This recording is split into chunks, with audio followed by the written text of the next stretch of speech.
अपने लाइफ में जो भी मैंने अचीव किया अभी तक, उसमें जो सबसे बड़ा हाथ रहा वो इस प्राइज एक्शन का रहा जो मैं आज आपसे डिस्कस करने जा रहा हूँ। ये मेरे लाइफ का सबसे बड़ा इन्वेंशन आप मान लीजिए प्राइज एक्शन में, जो मैंने अपने समय पर किया।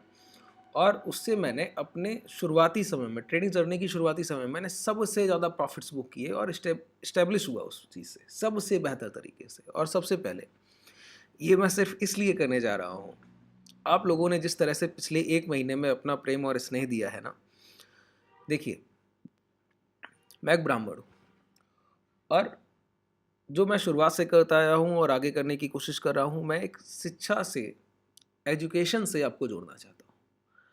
मैं चाहता हूँ कि आप लोग बेहतर अर्निंग करें, लेकिन समझ से, ना कि किसी पर भरोसा करके, ना कि किसी की एडवाइस पर। ठीक है। और ट्रेडिंग में जितना भी मुझे स्किल मिला पर्याप्त है। जिस स्थिति में हमारे परिवार और हम लोग थे, वहाँ से ट्रेडिंग मुझे जहाँ तक मैं लेकर आया और जहाँ तक पर मैं अभी हूँ, वो मेरे लिए पर्याप्त है। इससे ज़्यादा मुझे कुछ नहीं चाहिए।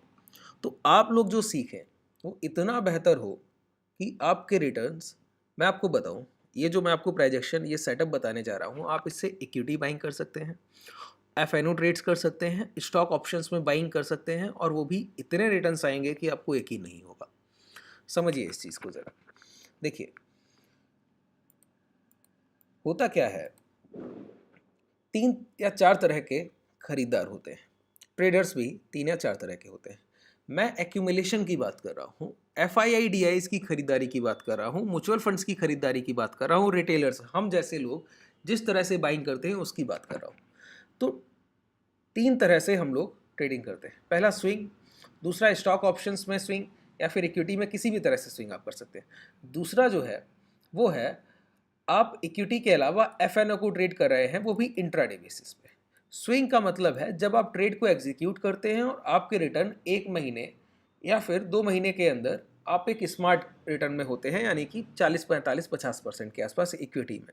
जब आप फ्यूचर्स को बाई करते हैं तो ये रिटर्न आपके 4 to 5x होते हैं, आपकी कैपिटल का 4 का 5 गुना। ठीक है। FNO, फ्यूचर एंड ऑप्शंस की बात मैंने कर ली स्विंग के लिए। FNO 2 तरह से ये भी किया जाता है। अगर आप फ्यूचर्स को होल्ड करते हैं, maximum option buyers intraday trader होता है। ठीक है। इसी तरह से जब सिर्फ बाइंग की जाए कि बाजार में स्टॉक्स में खरीदारी कैसे होती है, तो FIIDIs खरीदारी करते हैं, म्यूचुअल फंड्स खरीदारी करते हैं, और रिटेलर्स खरीदारी करते हैं। क्या इनकी खरीदारी कहीं एक जगह पर हो और हम उसको आइडेंटिफाई कर लें, पहचान लें, और उसके बाद वहां पर अपनी पोजीशंस को डिप्लॉय करें, एग्जीक्यूशन पर लाएं, तो समझिए रिटर्न्स क्या हो सकते हैं। ज़रा समझिए की कोशिश कीजिए और क्या वो सेटअप होगा। पहली चीज़, एक इम्पैक्ट किसी प्राइस में अप ट्रेंड आता क्यों है, तो सीधा सा जवाब है डिमांड से। डिमांड मतलब जहां पर सप्लाई कम रह जाए, बिकवाल कम रह जाए, खरीदारी ज़्यादा हो जाए, डिमांड। एक्यूमुलेशन हो जाए किसी प्राइस पर, इतना एक्यूमुलेशन हो कि सामने से सेलर्स बेचने के लिए ना रह जाए। उस कंडीशन में जब आप आएंगे तो आप पाएंगे क्या, इस तरह के एक्यूमुलेशन के बाद डिमांड क्रिएट होती है, भाव महंगे हो जाते हैं कि 100 का प्राइस जाकर ट्रेड करेगा 120 पर। 20% का स्पाइक आया है मार्केट में, अभी के अभी 20% कोई प्राइस स्पाइक करके गया है। ये इम्पैक्ट कब आया होगा, जब 100 के आसपास खरीदारों की संख्या बहुत हो गई होगी, अब बेचने वाले लोग कम रह गए होंगे, तो भाव ने क्या किया, ऊपरी स्तर पर जाकर बिकवाल ढूंढे, सेलर्स ढूंढे। क्यों, जब कोई 100 पर बेचने को तैयार नहीं है तो जाहिर सी बात है 99 पर भी बेचने को तैयार नहीं होगा। तो इस वजह से प्राइस अब 101, 102, 103 की तरफ बढ़ता है। अब जितनी बड़ी डिमांड है उतनी तेजी से बढ़ेगा, कि अगर 1 लाख खरीदार ज़्यादा थे बिकवालों से तो 101 के प्राइस पे मिल सकते हैं, तो 100 से 101 की तरफ अब ट्रेंड धीरे होगा। अब अगर 10 लाख खरीदार ज़्यादा थे बिकवालों से, तो अब ये 10 लाख खरीदार मिलते मिलते प्राइस 103, 104, 105 तक पहुंच जाएगा। इसी तरह अगर 20 से 25 लाख खरीदार ज़्यादा थे तो फिर क्या होगा, प्राइस 110 से 112 तक पहुंच जाएगा। मतलब निचले स्तर पर जितनी बड़ी डिमांड होगी उसका इंपैक्ट उतना बड़ा होगा। ठीक है।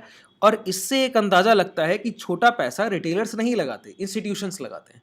तो जब भी एक बड़ा स्पाइक किसी प्राइस में देखने को मिले, अप ट्रेंड, एक बड़ा कैंडल बन जाए, ठीक है, प्राइस 100 से 120 सडन रैली में पहुंचे, या फिर 1 महीने में चलकर पहुंचे, तो वो मंथली कैंडल अच्छी होगी। ठीक है, महीने का भाव अच्छा होगा। तो 20 से 25% की रैली एक दिन में आए या 1 महीने में आए, इस तरह के प्राइस के बाद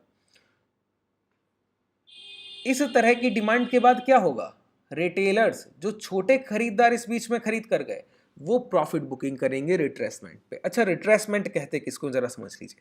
रिट्रेसमेंट का मतलब होता है प्राइस के चलने के बाद थोड़ी सी मुनाफा वसूली में जब भाव थोड़ा सा नीचे की ओर बढ़ता है, कि 100 का भाव 108 हुआ और उसके बाद वो 107 और 106 की तरफ आया। क्यों? छोटे ट्रेडर्स जो बीच में इस मूवमेंट को कैप्चर करने आए थे वो अपना मुनाफा लेकर निकल गए, तो प्राइस थोड़ा सा नीचे आएगा, लेकिन निचले स्तर पर बहुत खरीदार बैठे हैं तो दोबारा प्राइस लौट जाएगा।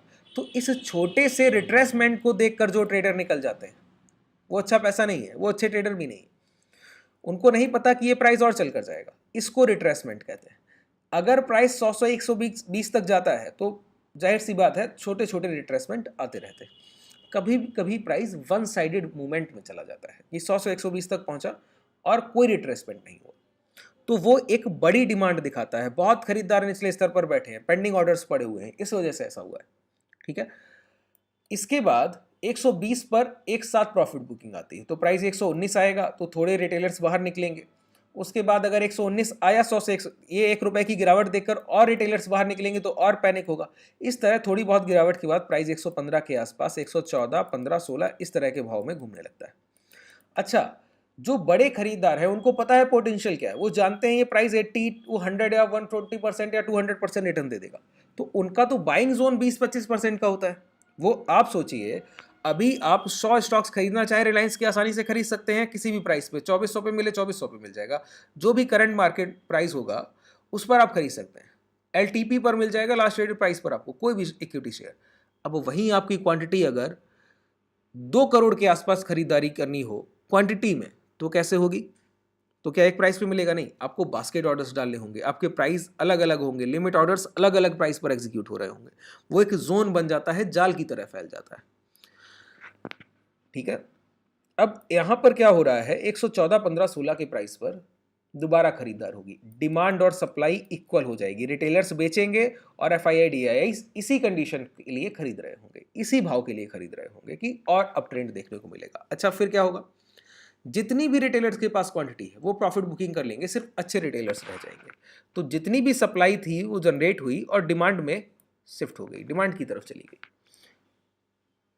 अब दोबारा से डिमांड क्रिएट हुई, एक्यूमुलेशन हुआ, बिकवालों ने बेचा तो, लेकिन खरीदने वालों ने खरीद लिया, बिकवाल ज्यादा नहीं हो पाए कभी भी खरीदारी से, तो प्राइस में दोबारा डिमांड जनरेट होगी। डिमांड से क्या होता है, भाव ऊपर की तरफ बढ़ता है बिकवालों को ढूंढने के लिए, और डिमांड इस बार पिछली बार से बड़ी होगी। क्यों? पिछली बार कुछ खराब पैसा बाजार में आ गया था ट्रेंड के लिए, अब वो शेयर्स भी अच्छे पैसे की तरफ ट्रांसफर हो गए, तो अब मुनाफा वसूली भी जल्दी नहीं आएगी, प्रॉफिट बुकिंग जल्दी नहीं आएगी। तो ये रैली पिछले बार की रैली से, अगर पिछली बार प्राइस 20% के गेन में था, इस बार 30-35% के गेन में हो सकता है।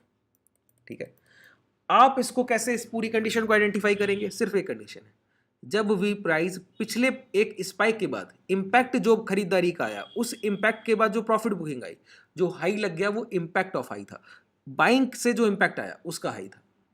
ठीक है, वहां पर जाकर अगर प्राइस कभी भी वो हाई निकाल दे तो समझिए दोबारा डिमांड क्रिएट हो गई है और खरीदारी हो गई है निचले स्तर पर। बिल्कुल आसान है, देखिए पैसा बनता है बहुत आसान, सिंपल चीजों से, कभी भी भाव को कॉम्प्लिकेटेड मत कीजिए। इसके लिए आपको प्राइस को भी देखने की जरूरत नहीं, आप मंथली हाई लो याद रखिए, कभी भी पिछले महीने का हाई निकलेगा आप वहां पे ट्रेड एग्जीक्यूट कर सकते हैं। क्या चार्ट देखने की बहुत ज्यादा जरूरत रह गई है क्या? बस प्राइस को समझना आना चाहिए। चार्ट देखने से पूरी तरह से टेक्निकल बना देंगे आप मार्केट को तो फिर सेंटिमेंट आपके कहाँ जाएंगे? ये जो बायर सेलर्स के तौर तरीके हैं इसको कब सीखेंगे? तो समझिए, जब भी ये प्राइस निकला तो इस तरह के मूवमेंट दोबारा देखने को मिलेंगे। तो अब इसको हम लोग एग्जीक्यूशन तक ले जाते हैं। ये हमने सीखा कि इस प्राइस एक्शन के पीछे इस पूरे सेटअप को हम क्यों सीख रहे हैं, बेस क्या है इसका। अब हमको इसको एग्जीक्यूशन तक ले जाते हैं। तो ये पहली चीज तो ये करनी है, इसको आप सिर्फ मंथली टाइम फ्रेम पर आइडेंटिफाई करेंगे, पहचानेंगे सिर्फ मंथली टाइम फ्रेम पे। मतलब अगर कभी भी, अब टेक्निकल में मैं आपको इसको एक लाइन में बता देता हूं, अगर कभी भी पिछले महीने के हाई के ऊपर भाव निकले, पिछले महीने का हाई कि 100 का स्टॉक था और पिछले महीने 120 तक का हाई बनाकर आ गया, अभी 115, 116 ट्रेड कर रहा है, तो पिछले महीने का हाई क्या है? 120। अब ये जो समय चल रहा है नवंबर चल रहा है, अब दिसंबर में कभी भी ये 120 का हाई निकलेगा तो आप ये खरीदारी करेंगे। 4 दिसंबर, 5 दिसंबर, 10, 12, 15 किसी भी एक डेट को जब भी 120 के ऊपर ये भाव ट्रेड करेगा तब आप एग्जीक्यूट करेंगे। अब आप इक्विटी के शेयर्स ले सकते हैं उस पर्टिकुलर जो भी स्टॉक आप देख रहे हैं। इसके अलावा आप इसको स्टॉक ऑप्शंस में ऑप्शन बाइंग में ट्रेड कर सकते हैं स्प्रेड बनाकर। स्प्रेड मत बनाइए तो भी आप देखिए वहां पर आपको बहुत लिमिटेड लॉसेस है और यहाँ पर गेन बहुत बड़ा है। 10, 15, 20% का मूवमेंट इन अ मंथ आपके स्टॉक ऑप्शंस में आपके प्रीमियम्स को ट्रिपल 4x 5x तक कर देता है। ठीक है, अब समझिए कैसे। जैसे अभी मैं आपको सिर्फ एक चार्ट दिखाता हूँ, कौन सा, निफ्टी। आज का रिसेंट प्राइजेक्शन है, आज जैसे भाव ने बिहेव किया वो व्यवहार आपको देखने को मिलता है। देखिए ये है मंथली टाइम फ्रेम निफ्टी का। ठीक है, क्या हुआ पिछले सेशन में, क्या हुआ, ये प्रीवियस मंथ आई, पिछली कैंडल का अपर विक, पिछली कैंडल का जो ऊपर का पार्ट होता है ना ये हाई होता है किसी भी कैंडल में, रेड हो या ग्रीन कोई मतलब नहीं। ये ऊपर का पार्ट जहां तक आपको दिख रहा है वो हाई है। बस यहाँ पे कर्सर लेकर जाइए और यहाँ पर आपको ट्रेंड लाइन और इस तरह से यहाँ पर हॉरिजॉन्टल लाइन मिलेगी, हॉरिजॉन्टल लाइन, इस पर क्लिक कर लीजिएगा और पिछले महीने जहां तक भी अपर विक दिख रहा है ना बस वहीं पे क्लिक कर देना है मंथली टाइम फ्रेम पर जाकर। इस तरह से चार्ट पे इसको आपको लाना है। अब आपने क्लिक किया तो आपको पता लगा कि 19,861 ये पिछले महीने बैंक निफ्टी पिछले महीने का हाई बनाकर आया और उसके बाद गिरकर क्लोज किया था 19,066 के आसपास। इससे कोई मतलब नहीं। अब कभी भी अगर इस महीने निकल जाता तो हमको क्या करना था, फ्यूचर को बाई कर सकते थे। अब निफ्टी है, इंडेक्स है, तो एक्सचेंज ट्रेडिंग फंड ईटीएफ्स को इक्विटी में बाई कर सकते थे। ठीक है, स्विंग ट्रेडिंग ईटीएफ्स में बहुत होती है, बहुत ट्रेडर्स करते हैं, मैं भी करता हूं और एक्यूमुलेशन भी खूब होता है। ठीक है, अब देखिए लिक्विडिटी बहुत अच्छी रहती है ईटीएफ्स में। अब इसके बाद आपको क्या करना है, डेली टाइम फ्रेम पर क्या एग्जीक्यूशन तक कैसे जाना है। मैंने कहा किसी भी एक दिन, जैसे ये हुआ अक्टूबर में 19,861 के हाई लग गए, इस महीने नवंबर में कभी भी ये भाव अगर 19,861 के ऊपर एक दिन बंद हो गया, 1 डे का क्लोजिंग चाहिए, डे एक दिन का क्लोज चाहिए। ठीक है, यहाँ पे आकर आप देखेंगे तो आपको लगेगा कि ये क्लोजिंग कहाँ मिलती है। देखिए पिछले सेशन में 28 नवंबर कल की तारीख को प्राइस ने प्रीवियस मंथ हाई के ऊपर देखिए क्लोज कर दिया।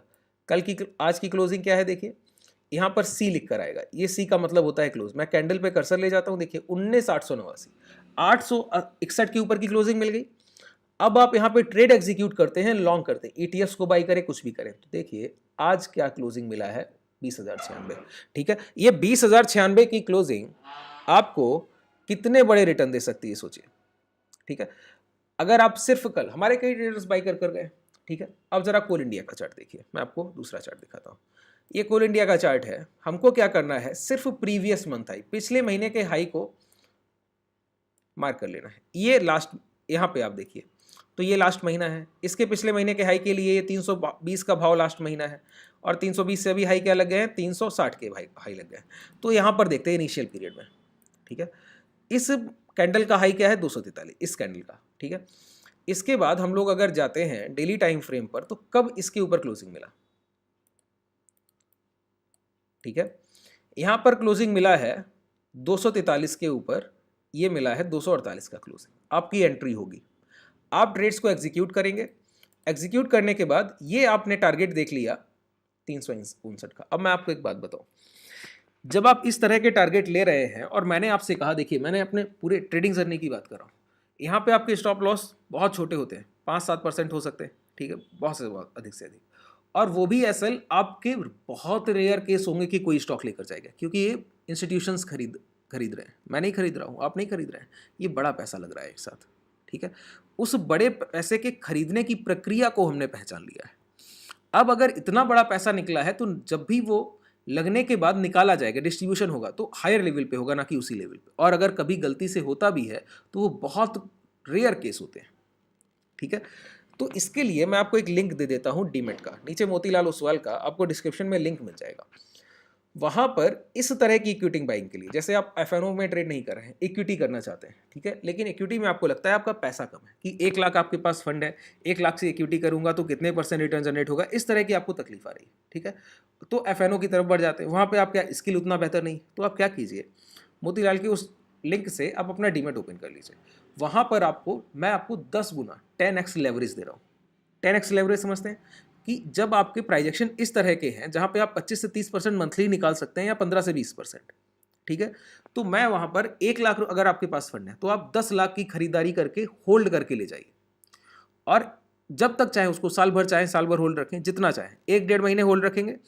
उसके 10 लाख की खरीदारी अगर मैं आपको होल्डिंग के लिए 9 लाख फंड अपने पास से इस तरह से दे रहा हूँ, ठीक है, तो आप उसका बहुत बेनिफिट ले सकते हैं। जहां आपके रिटर्न 1 लाख पर 10% होंगे तो 10,000, और 10 लाख पर 10% हुए तो 1 लाख, आपका कैपिटल डबल हो जाता है।